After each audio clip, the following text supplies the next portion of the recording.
how, as a message to people who are watching this and trying to work their way through, a lot of young people who are trying to navigate this increasingly perilous minefield of divisive politics in today's day and age, what are the heuristics they use? What are the signposts they use to understand, am I on the right path? Is what I'm being taught or is what I'm being attracted to politically motivated from a sense of what's actually best for the community that I'm nominally caring for? Well, that requires, you might say, well, that requires careful meditation and prayer. You know, if you wanted to be traditional about it, I would say you have to orient, you have to determine, this is a process of soul searching. What are you oriented towards? And the answer could easily be nothing. Well, this is why I produced the Future Authoring Program. You got to be oriented towards something, because otherwise you're disoriented. You just spin around in circles and then you suffer. And so do people around you. It's not a good solution. Orient yourself towards something. You have to figure out what it is. What will work for you? What goal would justify the suffering of your life? Start trying to piece that together. You're going to get better at it. But it's a personal process.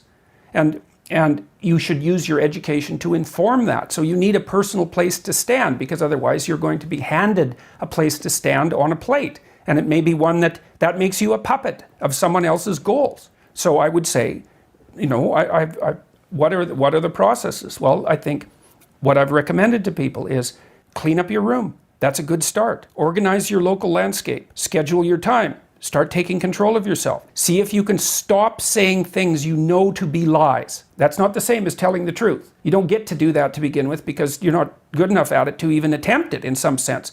But everyone can stop saying things they know to be falsehoods. They can use their own damn definition of falsehood. Right, but in your definition, importantly, I think, in your definition, falsehood includes the higher level moral truth. Yes, it's living wrong. You can say something that is literally true, but of course, like you said earlier, it's a black truth in the sense that at a moral level, you're saying something to cause a social effect that is actually negative. I would say, stop saying things that violate your conscience instead of stop saying things you know to be untrue, because we run into the truth problem. But I would say, here's another idea. Stop saying and doing things that make you feel weak. Just all you have to do is pay attention to that. Some things you do will make you feel disintegrated. It's a physiological sensation.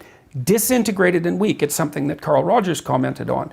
He thought about that as part of, now I can't remember the word. It's something like integrity.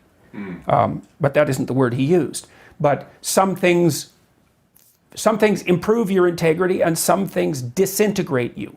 Now, the things that disintegrate you, you often do to impress other people, or because you're taking a shortcut, or you're escaping what you know to be your moral obligation. And your moral obligation stems naturally from your aims.